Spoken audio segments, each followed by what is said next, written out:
Innallaha yuhibbut tawwabina ya wa yuhibbul mutatahhirin. Innallaha yuhibbut tawwabin. Sungguh Allah mencintai orang yang terus-menerus bertaubat. Tawwab itu terus memperbaiki, terus memperbaiki. Ini menunjukkan kesan bahwa dalam perjuangan hidup itu nggak ada yang sempurna.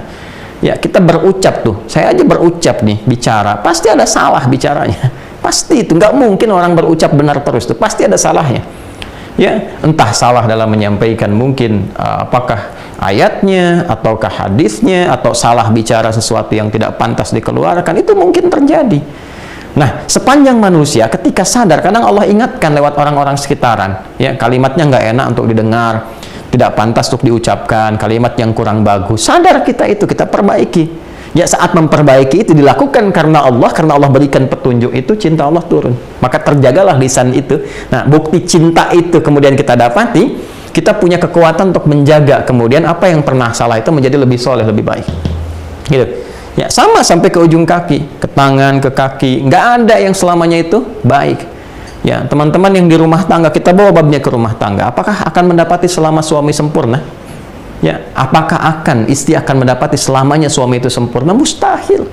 Pasti ada salahnya. Sepanjang dia manusia, pasti ada salahnya. Istri juga begitu, nggak akan selamanya baik. Pasti ada salahnya di situ. Ya, karena itulah kemudian ketika menemukan hal-hal yang seperti itu, maka cari jalan untuk menyempurnakannya. Maka cinta Allah diturunkan. Saat cinta itu turun, itulah yang didapatkan samara. Ya, sakinah, mawaddah, dan rahmah. Ya, konsep yang tadi di rumah tangga ditarik ketemu Quran surah keempat, An-Nisa ayat 19. Ya kan? Fa in karihtumuhunna fa 'asa an takrahu syai'a wa yaj'alallahu fihi khairan katsira. Lihat di ujungnya. Kalau engkau mendapati pasanganmu itu ada sesuatu yang kurang dan engkau nggak suka itu, ya, jangan marah dulu. Ya, diam aja dulu, diam dulu, gitu kan? Tenang, supaya lebih jernih dalam berpikir. Setelah itu engkau kaji. Oh, engkau temukan, disitulah ketika engkau ketemukan kekurangan di pasanganmu, itulah hikmahnya Allah kirimkan engkau untuk menyempurnakannya. Itu kan? Jelas ya? Baik, ini gambarannya teman-teman sekalian. Baik. Nah, ini sesuatu yang sangat mahal. Nah, ketika ini diambil, ada pahala. Nah, jadi konsep pahala itu jangan digambarkan kepada perbuatan ma'ruf saja. Ya, hal-hal yang positif, yang sholat, yang puasa, yang zakat, ngaji Quran, tapi meninggalkan maksiat pun itu ada pahalanya. Meninggalkan salah untuk mengambil soleh itu ada pahalanya. Dan menariknya, itu masuk dalam perbuatan hasanah juga. Ya, jadi hasanah itu sifat baik yang punya nilai pahala, ya kan? Sifat baik yang punya nilai pahala itu dibagi dua. Ada yang sifatnya amar ma'ruf, ada yang sifatnya nahi mungkar. Ya, ketika Anda sholat itu amar ma'ruf. Ketika Anda meninggalkan maksiat itu nahi mungkar. Ya, contoh misalnya kan, ada orang berbuat salah nih. Ketika berbuat salah dia pengen taubat, datang ke Nabi sallallahu alaihi wasallam. Saat akan tiba waktunya salat, maka Nabi tahan dulu, kita salat dulu. Begitu salat, dia datang lagi mengkonfirmasi. Nabi katakan taubatmu sudah diterima, engkau tadi salat. Ya, ketika dia salat itu sedang memanjatkan permohonan taubatnya. Ya, itu diterima, dikonfirmasikan oleh Allah dengan turunnya Quran surah ke-11 Hud ayat 114. Aqimis salata tarafain nahar wa zulafan minal lail innal hasanati yudhibnas sayyiat. Tuh. So, perbuatannya sayyi, sifatnya jamaknya sayyiat.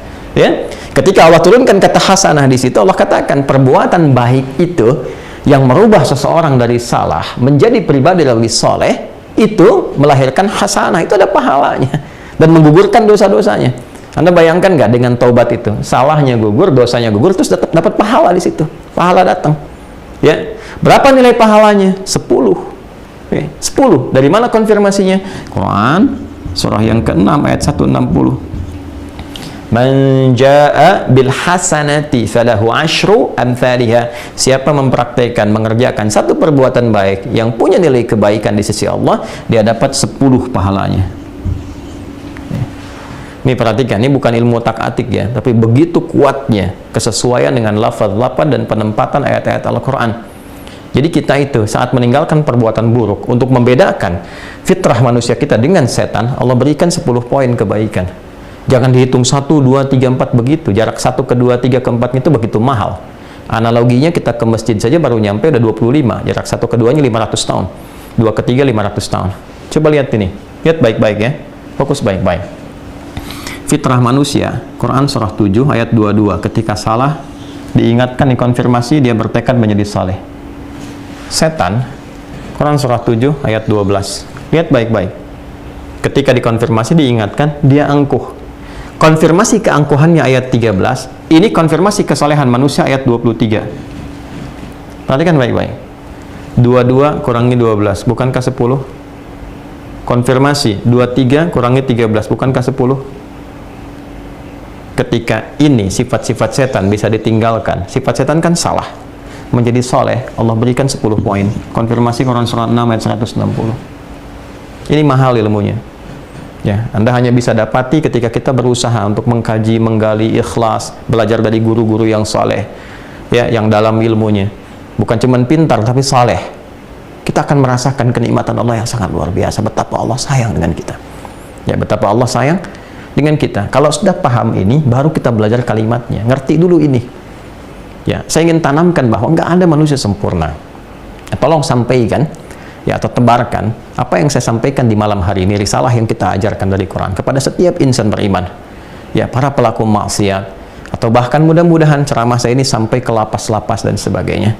Anda yang terjebak dalam kesalahan, yang sekarang Allah isolasi supaya menjadi lebih baik, makanya di lapas ada masjid, kadang-kadang datang ustadznya dan sebagainya. Saking sayangnya Allah diberikan jalan untuk kembali, kurang apa lagi gitu kan.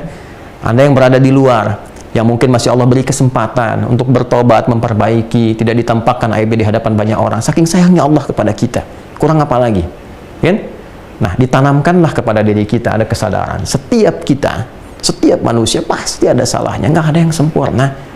Dan sebaik-baiknya orang salah itu adalah orang yang mau bertobat untuk menjadi saleh. Allah aja masih memberi kesempatan, itu kan? Dengan sifat sayangnya. Maka kita sebagai manusia mesti meneladani ini. Kita menebarkan nilai kebaikan ini supaya semua menjadi baik. Kan yang kita inginkan semua jadi baik. Ya.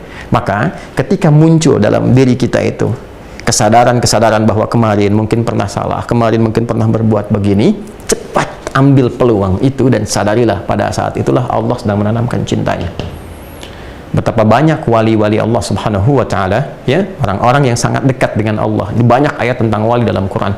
Inna awliya Allahi la khawfun alaihim wa lahum yahzanun.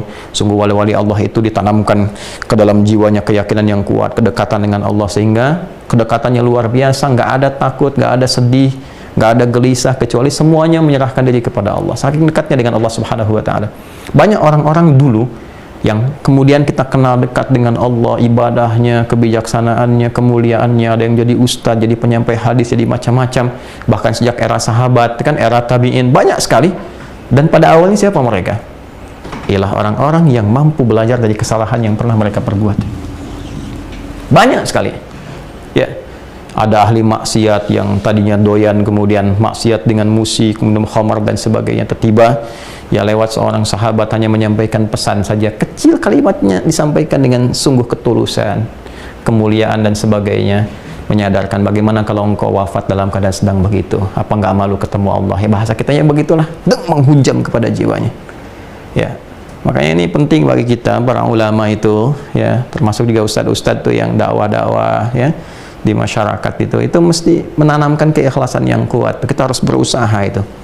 Ya, godaannya begitu banyak, materi, popularitas, macam-macam, tapi kekuatan itu mesti ada, keikhlasan, supaya menghujam kalimatnya ke jiwa. Bukan cuma jadi konten gitu ya. Orang ingat itu, ingat, tapi tidak merubah hatinya. Ini problem. Ya. Nah, ini kembali kepada kita semua. Banyak sekali. Ada yang tadinya pembegal, tiba-tiba belajar dari kesalahannya, dia tobat, diterima tobatnya oleh Allah, tiba-tiba jadi ahli hadis. Kan Jundub bin Junada, Abu Dzar Al-Ghifari, kita kenal sampai sekarang. Banyak sekali kisah inspiratif. Makanya penting kita merubah bacaan-bacaan kita sekarang itu lebih mengedukasi diri kita pribadi. Kenapa sih harus baca sesuatu yang nggak ada manfaatnya? Ya, harus memviralkan hal-hal yang nggak penting gitu. Ya, saya juga heran sama media-media sekarang tuh. Ya, yang ditampilkan tuh yang jelek-jeleknya, yang isinya tuh nggak ada faedah, nggak ada manfaatnya. Itu kan nggak mengedukasi gitu, ya kan?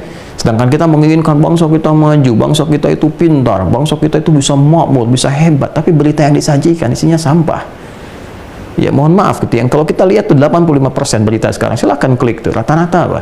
Ya, apakah perselingkuhan, apakah ini yang korupsi, ini pencurian, pembunuhan, terus kronologisnya diajarin lagi di situ tuh. Itu kan yang nggak perlu gitu. Mohon izin ya teman-teman, kita rasanya kenapa media itu semakin meningkatkan konten yang seperti itu, karena ada peminatnya. Nah, inilah pentingnya kita edukasi sebagai umat Islam. Jauhi yang seperti itu. Ya, baca yang bagus-bagus. Dulu saya pikir era 90-an, 2000 awal itu buku-buku itu bagus-bagus sekali. Kisah-kisah inspiratif, kisah ini, kisah itu, bacaan-bacaan bagus. Itu yang perlu kita kumpulkan sehingga kita teredukasi dalam kebaikan.